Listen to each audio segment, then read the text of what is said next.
नमस्कार, मी शामराव मोकाशी आणि आज मी मंत्रालयात गेलो होतो. 5-7 पत्र होती ती लईच्या आरटीओवाल्यांची लफडी असतात बघा, झोल करतात.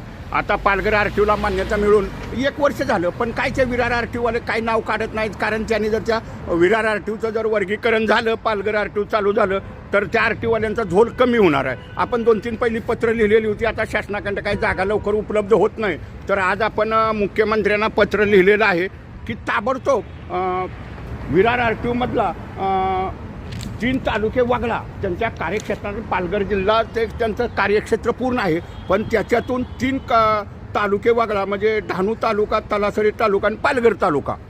हे तिन्ही तालुके या पालघर आरटीओमध्ये घाला आणि त्या पालघर आरटीओचं कार्यक्षेत्र ह्या 3 तालुक्यासाठी निश्चित करा. पालघर शासनाकडं प्रशासनाच्या जागा जवळजवळ 10-12 बांधून तयार आहेत आणि हे आरटीओवाले काही लफडं करत नाहीत बघा. हे आदेश किती दिले आहेत ना, आयुक्तांनी जरी आदेश दिले तर काही जागा बघत नाहीत. कलेक्टरला सुद्धा काही पत्र लिहित नाहीत, जागा द्या किंवा रिकाम्या जागा बघत नाहीत.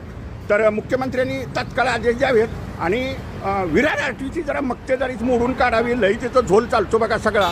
आणि पालघर आरटीओ भाड्याच्या जागेत चालू करा.